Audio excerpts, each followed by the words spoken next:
Welcome back to my channel, guys. I mainly talk about hair systems, but I also talk about other hair replacement solutions. And today we're going to be talking about hair transplants, in particular FUE, the newest method of hair transplantation, and why in a huge majority of cases, one hair transplant, even with the latest techniques, isn't enough. Now, I recently came across a video from the YouTube channel Let's Get Hair. He's had multiple hair transplants and he discusses about the whole harvesting phase and whether he's got enough grafts to even get any more hair transplants. So I have already had 5,500 grafts extracted from my donor area over the last 3 FUE hair transplants. So he's had 3 FUE surgeries and he's also already had 5,500 grafts from the back and sides of his hair.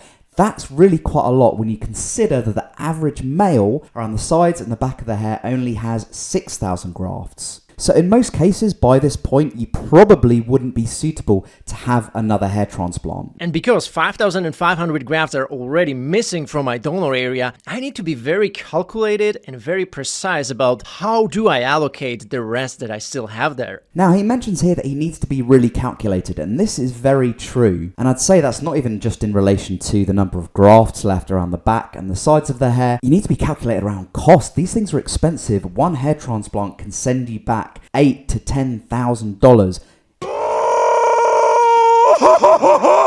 Yeah, you could go to Turkey or Hungary or another sort of Eastern European country and you can get it done cheaper, but the costs really do add up, especially when you know you're probably going to be going 2, 3, 4, maybe even 5 times throughout the rest of your life. Close to 40 images of my donor with this micro camera from the left side, from the right side, and from the back. Now, as you can see for this gentleman, they're actually using a camera to really zoom in on the actual, the actual bio hair on the sides and the back, just to see how healthy and how numerous those grafts that are left that can be used for transplantation later in life. And judging by his age, he looks maybe in his 30s or early 40s. He may well need several more hair transplants to sort of maintain the look that he still has. Now, in his case, he's actually quite lucky. There is still a fair bit of donor hair left, and the surgeon said that, he can have another hair transplant after his 3 that he's already had. But in a lot of cases, the donor hair just isn't there anymore.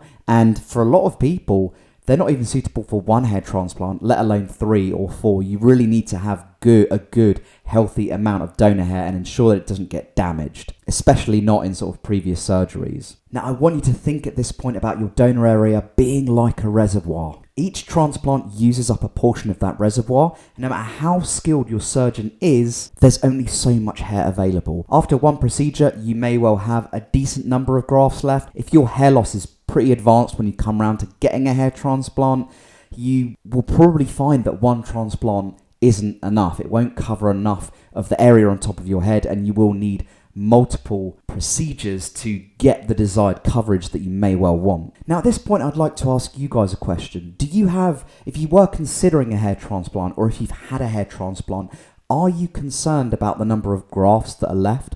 What if you want to have a 2nd or a 3rd or a 4th hair transplant, and you see the surgeon, they say, I'm really sorry, but there's just not enough grafts left to actually do another transplant? I suppose my biggest concern at that point would be, okay, well, I'm left with the result which I'm really not happy with. The hair on top really looks quite thin, and there's no way I can thicken it up because I've run out of grafts around the side and the back of the head. To me, it strikes me as a way of spending a lot of money and not getting the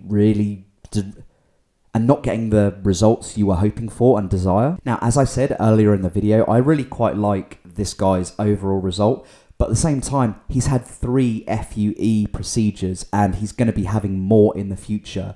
Is it a little bit thin on top? In my opinion, yes. But I'd love to know what his hair looked like after sort of 1 transplant. Probably not as good as it looks now. Managing your hair loss, but it's by no means permanent. You're not going to get a permanent full head of hair just from doing sort of 1 transplant. Much like hair systems, it's a sort of ongoing process of maintenance. Getting a new hair system, getting a new transplant, taking the medication. If you've done SMP, probably every 5 years you'll need to go back and get it re-tattooed because, again, it fades over time. And many experts in the field have actually said the more transplants you have, the less grafts you have around the side and the back, and you're left at a risk of running out of donor hair and then being a bit stuck, just being like, I've spent thousands and thousands of dollars on these hair transplants, and I'm in my 50s now, I've got no donor hair left, and I'm not happy with the result. Like, genuinely, what do you do at that point? I'd be really quite terrified. You know, my appearance means a lot to me. I invest in my appearance because it means something to me. So I'd like to pose a question to you guys.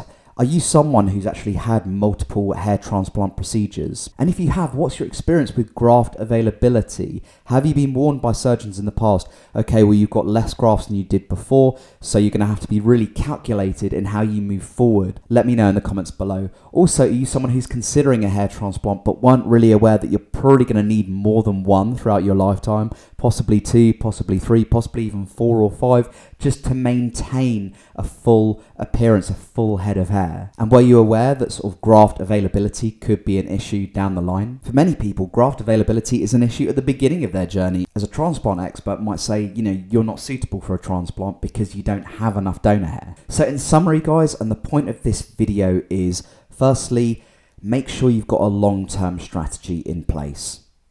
If you're going to do the transplant route, I want you to make sure that you've got good donor areas that can handle multiple procedures throughout your life, and there's a good enough graft area that you're not left with an undesirable result after 20 years. If you're getting a transplant, you want to make sure it lasts the rest of your life. And within that long-term strategy, I want you to be aware that you're going to need to have cash. You're going to need to have liquidity available so that you can have more transplants, because in all likelihood, you will probably need them later in your life. And remember, transplants are not cheap, and they usually ask it as a lump sum up front. Obviously, some clinics, they do offer payment plans, but I want you to make sure that you have enough money available. This is really important stuff, guys. And the last bit in the summary is, like, what are your expectations? Are they realistic expectations? What kind of density are you expecting from, for instance, one hair transplant? Are you prepared to go the route of multiple hair transplants to get that desired result? And I'd like to leave you with this question.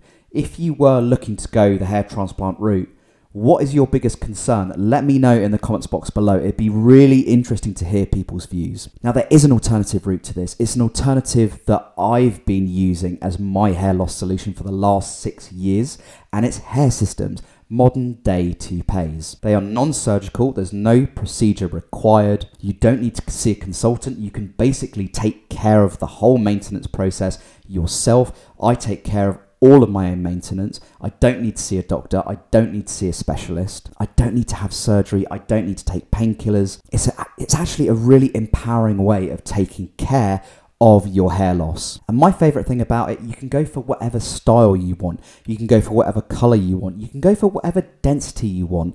Hair systems have come light years in the last 20 years. And it's really exploding in the West, and I couldn't be happier because they are so damn good. If you'd like to explore this alternative, you can get a 15% discount that I've negotiated with LaVivid Hair. It's popping up on the screen right now if you'd like to get your hands on a hair system. And if you want to learn more about the maintenance side of things to save on costs, you might want to check out my tutorials playlist popping up on the screen right now. Let's see your thoughts in the comments box below, and I'll speak to you very soon, guys.